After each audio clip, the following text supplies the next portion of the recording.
সুদেব বিয়ে করে নেবে অন্য কাউকে বলল লাজুকে। হ্যাঁ বন্ধুরা, পরিণীতা কালো ধারাবাহিকে আমরা এমনটাই দেখতে পাবো।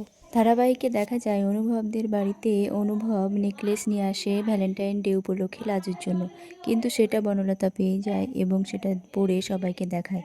অনুভব দেখে সেটা অবাক হয়, যে মনে মনে ভাবে বনলতা এটা কিভাবে পেল।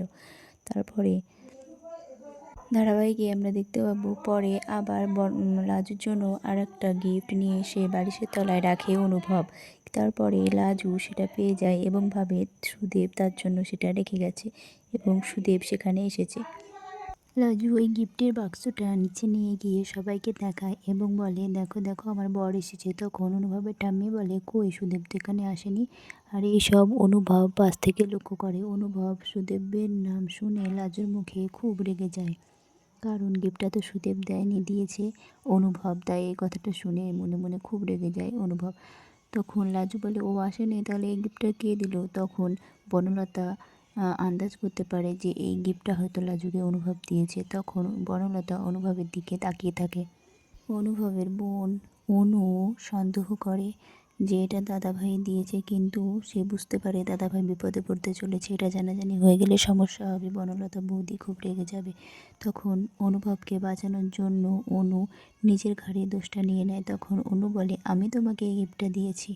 তখন লাজু বলে, তুমি আমাকে এই গিফটটা দিয়েছো, বা খুব সুন্দর হয়েছে বলে দুজনে জড়াজড়ি করে এবং দুজন দুজনকে আদর করে এবং চকলেট খাইয়ে দেয়, কারণ ওই গিফটের ভেতরে চকলেট পড়া ছিল।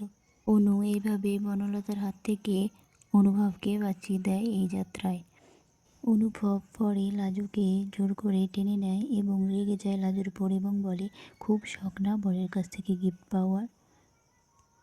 পরের দিন লাজু যখন কলেজে যায় তখন লাজুকে পিছু পিছু ফলো করে অনুভব, এবং অনুভব একটা জায়গায় লাজুকে নিয়ে যায় এবং বসায় এবং লাজুর উপর খুব রাগারাগি করতে থাকে। ওই গিফটটা যে অনুভব দিয়েছে সেটা লাজু বুঝতে পারেনি, তাই তারপরে অনেকক্ষণ পর অনুভব বলে, তুমি সত্যিই বুঝতে পারো নি তোমাকে গিফটটা কে দিয়েছে?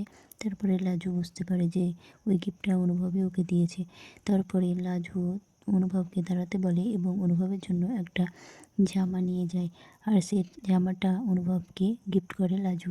লাজু এবার শ্বশুরবাড়িতে যায় এবং সেখানে গিয়ে একদিন পরে যায় বলে শাশুড়িও অনেক অশান্তি করে। তারপরে সুদেব ঘরে একা থাকে। লাজু বই নিয়ে পড়াশোনা করার চেষ্টা করে।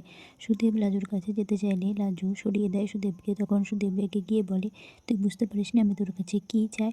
পুরুষ মানুষ বেশি দিন উপোস করে থাকতে পারে না লাজু। তুই যদি আমার থেকে দূরে দূরেই থাকিস, সবসময় এরকম করেই থাকিস, আমার থেকে পালিয়ে পালিয়ে থাকিস, তাহলে আমি কিন্তু কবে আর একটা বিয়ে করে ফেলবো লাজু। তখন লাজু হেসে বলে, ভালোই তো, সে তোমার সুরানি হবে আর আমি তোমার দৌরানি হব।